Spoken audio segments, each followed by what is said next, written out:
The thought that my mother-in-law won't be around for much longer is a comfort. I took some paid time off to spend a night away from the house where I live with my in-laws to attend my youngest brother's wedding. As I packed my overnight bag, my mother-in-law's voice called out after me, "Why don't you just never come back? And while you're at it, why don't you get a divorce and leave?" I smiled subtly, accepting her malice, and left the house without looking back. I paused to say goodbye to our house before going too far. I appreciated everything it had done for me despite my mother-in-law's lack of attention. Carrying a somewhat large bag, I hurried to the location where my dear family awaited. The hotel would be my home for 3 days and 2 nights, and my mother-in-law had no idea I wouldn't be returning. What happens next is still a secret. I'm Selena Jason, a 48-year-old part-time employee, balancing the management of our hectic home with my office work. Dean and I have been married for over 30 years.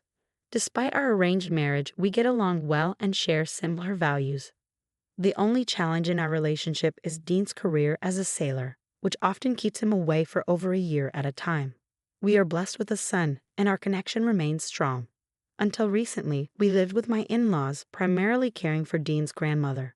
I managed her care almost entirely on my own, paying a caretaker during the day. This arrangement continued until her passing. Tears filled my eyes as Dean expressed his gratitude for the attention I gave her. She spent her last years surrounded by great-grandchildren and received excellent care.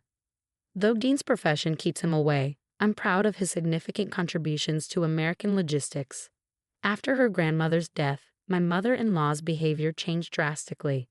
She once tried to be kind to me while pushing all the caregiving duties onto me, but once I stopped, she began to completely disregard me. She would exclude me from outings and intentionally bump into me within the home. Her blatant hostility was unsettling. During one of Dean's absences, my son Russell mentioned, "Grandma's saying nasty things again." When Russell was only 4 or 5, my mother-in-law made up stories to convince him that my father hated me and that I was cheating on Dean, which she claimed was why Dean didn't come home. Discovering these falsehoods left me astounded. I was diligently doing domestic tasks and working hard every day, not cheating. Dean's absences were due to his job, not my actions. Convincing a child of such lies was absurd. I focused on calming a worried Russell rather than dwelling on her words. I was relieved when Dean returned and reprimanded her for her behavior. Now that Dean is back, my mother-in-law seems to be making the most of his presence by keeping me busy. Despite the caregiving being over, she insists on meticulous cleaning and gives me difficult recipes to follow. Recently, she hosted a drama marathon, inviting local ladies over, leaving a mess of drink spills and food wrappers for me to clean up. It added more work during an already hectic time before dinner. I was sweating from the cleanup, irritated by her constant demands to hurry up and make supper. She claimed to be too full from snacks, but didn't even sit at the table for dinner. Russell's complaint that my mother-in-law said she didn't like me and that I should go away only made me more irate. He suggested it might be best if we lived apart from her. After calming down Russell and preparing him for bed, I knew I needed to have a serious conversation with Dean. One day, after Russell left, I suddenly started to feel sick. I was sweating, my face was hot, and my limbs were freezing. My menopausal symptoms were especially bad on that specific day. Since last year, I've been feeling strange, and the doctors have determined that it's menopause. They were monitoring my condition without prescribing anything, but there were difficult days. I questioned if the stress from my mother-in-law's actions was affecting my health. By nightfall, I felt worse and found myself resting in my room. My mother-in-law was yelling at me to come to supper as I heard her approaching. I was having trouble simply sitting up. I thought about pretending to be asleep, but she pulled the cover off me.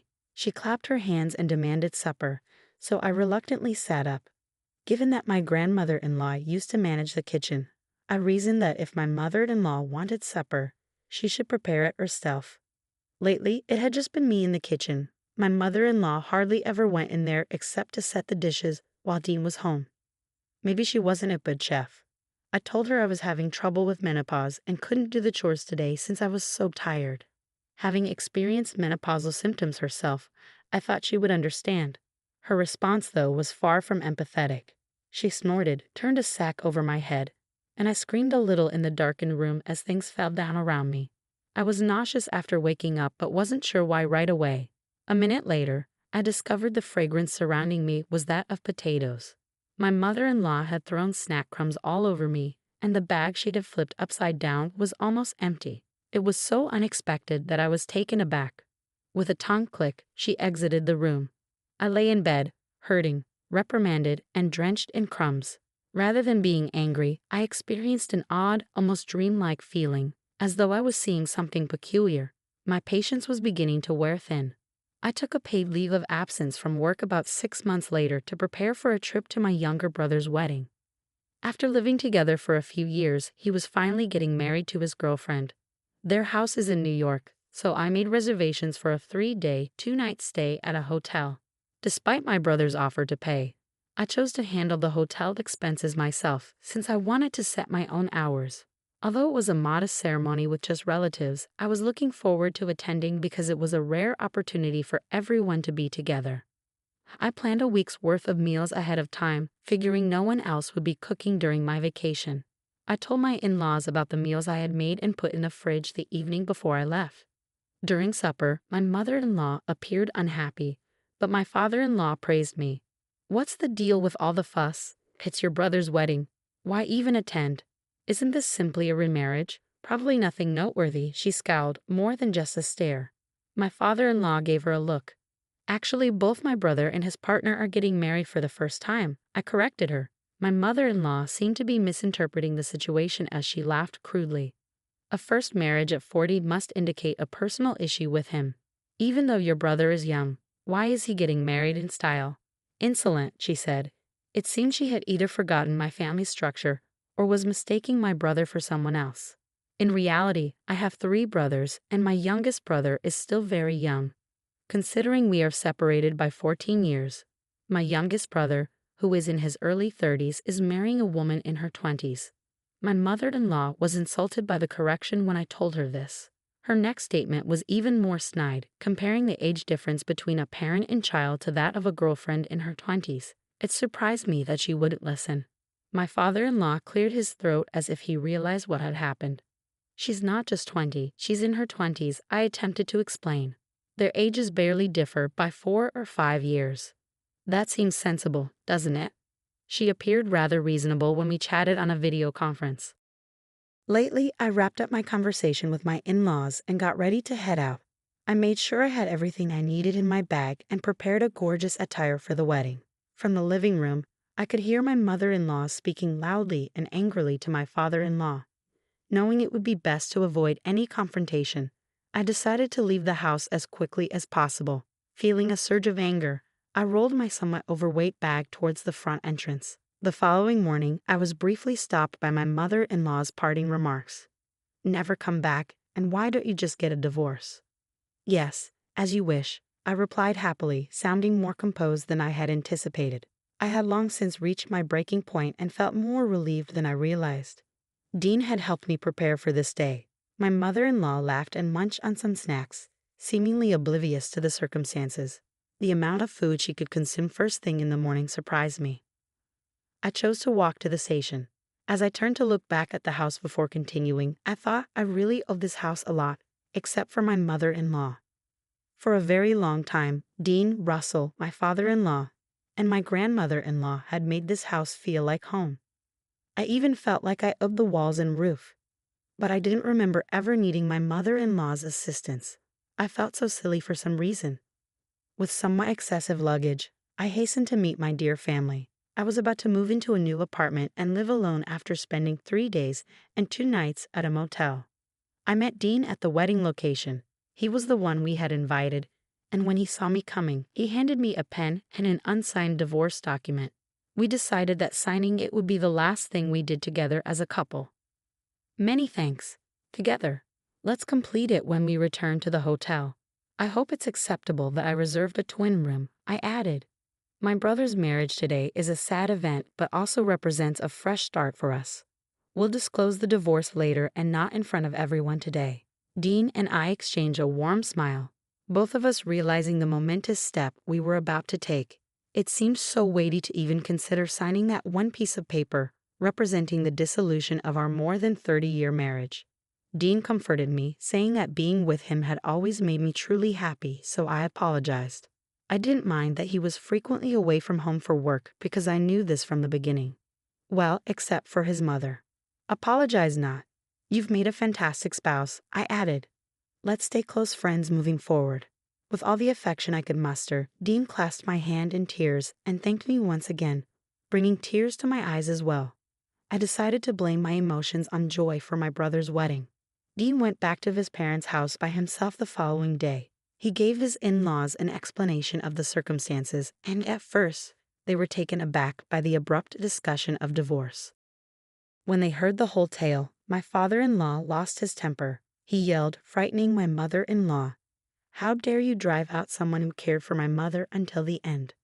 My father-in-law had been a great support and caring partner, even though I had been the one doing most of the physical labor and taking care of my grandmother-in-law. It seems that my father-in-law had secretly grumbled about my mother-in-law's lack of contribution. He went up to her and voiced his complaints. Since entering the family through marriage, you have never been good at cleaning. You gave birth to our baby, so I remained mute. However, you have taken advantage of my mother's indulgence to avoid lending a hand. Selena accomplished everything. You're nothing like her, he said. The comparison to me made him even more enraged. You ought to have been the one to depart. It is incomprehensible that we lost a devoted daughter-in-law like Selena who gave us so much. You have made no financial contribution at all. My mother-in-law's stance was undermined when money was brought up. Dean's pay covered all family costs, and she had never worked outside the home. Even though our family was wealthy, I continued to work because I enjoyed it. My income supported the family by paying for theater tickets, vacations, and special occasion fine meals. These actions were investments in getting me some alone time. Dean, it's not too late. Seeing the seriousness of the situation, my father-in-law at last advised, go apologize and ask Selena to marry you again. Despite her distress and desperation, my mother-in-law was powerless to avert the fallout from her actions. This is the home I constructed, my father-in-law furiously said. You need to leave, and he started to evict her. In a fit of rage, my mother-in-law screamed and scratched at her tangled hair. Observers found her conduct strange and disturbing. No, I'm not going anywhere. I refuse to be divorced at this age. How am I meant to live alone? She said. My father-in-law was physically stronger than her, so he ultimately succeeded in dragging her out of the house despite her struggle. He forcefully closed and locked the door, leaving her to sob loudly, clutching it. The neighbors were frightened by the disturbance and phoned the police. When the police came, my father-in-law opened the door, but his rage lingered for several days. The atmosphere in the house was tense. My father-in-law and mother-in-law avoided one another and even ran away when they saw each other in the same room. It was as though they were living apart. My father-in-law called a family gathering after his distant daughter was put in an unsustainable circumstance. He said, I'm going to divorce her, but his daughter objected, expressing compassion for my mother-in-law, which made things more difficult to talk about. Dean described the abuse I was subjected to, including the way my mother-in-law had deceived our kid to incite him against me. He talked about my menopausal pain and showed emails from our kid as proof. Having seen it all, my father-in-law voiced his dissatisfaction, saying my mother-in-law had disobeyed his advice to halt her actions and apologize. Dean also brought up how I handled home duties and my grandmother-in-law's care, asking his sister what she would think if her own mother-in-law had acted in the same way. She remained mute when asked which side she would support. Enraged, my mother-in-law bemoaned that her daughter had betrayed her and claimed to have betrayed herself.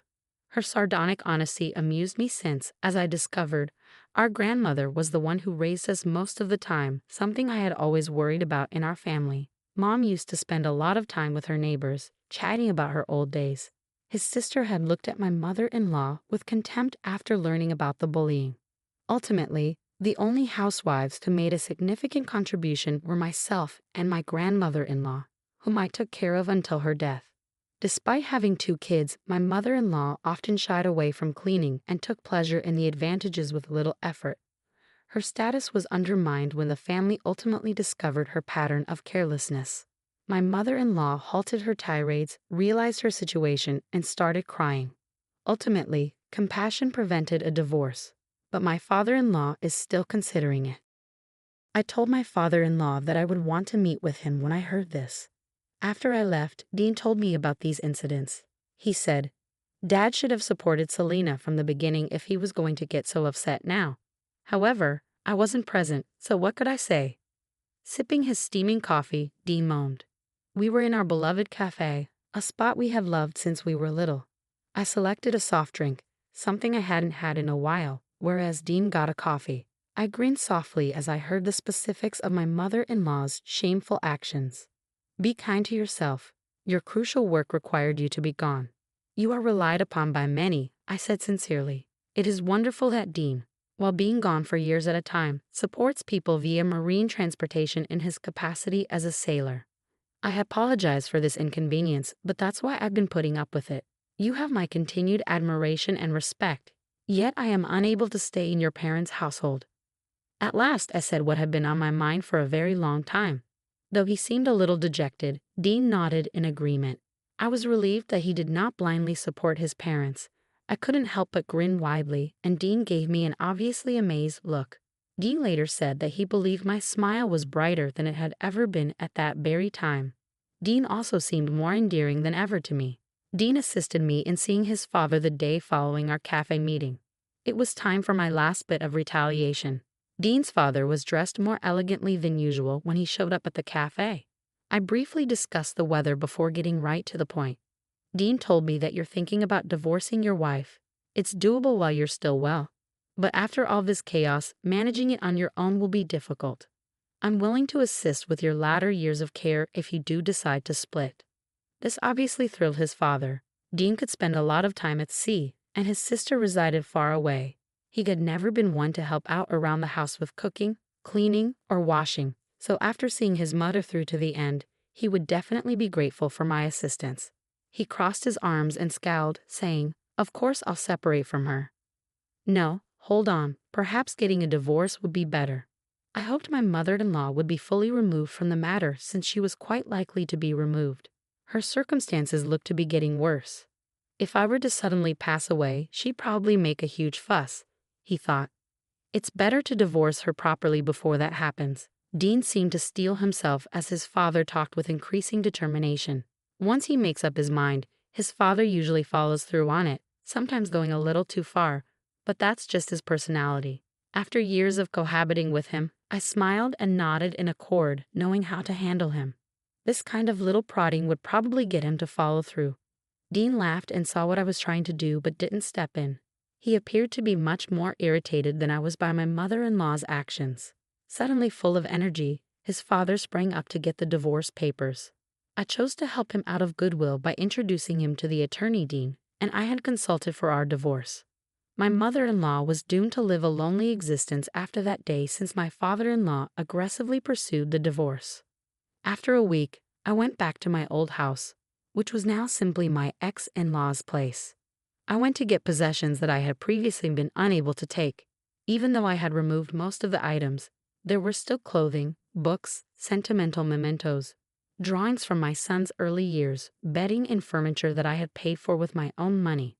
I had gathered a lot of personal belongings in the residence over the years. I ended up seeing my mother-in-law for the last time on this visit. She was clearly in a panic, as her divorce had already been settled by that point. She knelt in front of me as I collected my possessions, her face pale, and she started apologizing. Margaret, I sincerely apologize. I ask you, please, it was a joke. Kindly return and convince your spouse, she pleaded. I ignored my mother-in-law's pleadings and kept packing. She got to her feet quickly, insulting me and going back to her old ways, furious at my lack of interest. How can you disregard me when I'm acting so modestly? Since being a member of this family, you have only caused problems. Simply depart and pass away by yourself, she screamed. He barked and spat at me after hurling a string of less complex, unrepeatable slurs. I ignored her again and concentrated on putting my belongings in a cardboard box. She let out a sudden cry and rushed towards the box, turning it over. Startled, I ducked as she had a fit, kicking and stomping the clothing, scattering them across the floor. Enough? Dean scowled at his mother and yelled. His normally submissive nature had grown into a powerful figure, surprising his mother despite his habit of complying. I turned to my mother-in-law and held Dean back with one hand while maintaining a neutral look. I am not your daughter-in-law anymore. You are not my mother-in-law anymore. We are no longer in a relationship. I'm grateful for nothing. It was not you but your father-in-law and grandmother that assisted me. I hurried over the jumbled garments and stuffed them into the box without folding any of them. Strange, don't touch my belongings. Farewell, I said, directing a final remark at my messy mother-in-law. I hurried out of the room, ready to be away from her. I gave Dean a call to take care of the stuff that was left. I waited for my brother to go after getting into his car. My mother-in-law was still screaming inside the home, but I wasn't going to waste time listening. I heard her weep in sorrow and keep beating her own head after we departed. She appeared to regret cutting off her final hope, but there was never going to be a possibility for reconciliation. Sadly, it was too late for her regrets to be significant. My mother-in-law was ultimately forced to move out and started living alone in a small apartment about a month later. Every now and again, Dean and his sister stop over to see how she's doing. I've heard that she resides indoors most of the time, hardly takes a shower, and wears her old clothing as pajamas. She spends her days eating cheap snacks and fast food and complaining about how poor her life is. Even though she and my father-in-law divided some assets during the divorce, it wasn't much, which meant she would be financially unstable as she aged. Personally, I'm not offering any assistance. Is that not evident? Dean's mother was always proud of him because he was a well-paid sailor. It never occurred to her that her own kid might cut her off altogether. Ironically, she is now the one who is unable to return, despite having previously advised me to leave and obtain a divorce. Similar to the proverb, curses return upon those who curse, my mother-in-law ought to have been prepared to deal with her own bad luck if she cast bad luck wishes on other people. I live a quiet life with my cat in an apartment approximately 30 minutes away from my former in-law's house. 5 years after the divorce, I chose this location since it would make my commute to work easier. The rental is a nice property with plenty of sunlight and is pet-friendly. Every week, I still go see my ex-father-in-law and make him different meals. Since the divorce, our relationship seems to have improved. Considering how much I still assist, my distant sister-in-law can scarcely meet my sight. Dean and I communicate frequently. We make it a point to go on dates as soon as he gets back from his lengthy maritime travels. It's like opening a fresh chapter. Though we are relatively new to this, we like going to movies and museums, and our relationship seems new and exciting. We find it quite delightful to talk and communicate for hours on end. On his days off, Russell comes over to visit and makes jokes about our fake divorce, joking, "You two just went back to being lovers, didn't you?"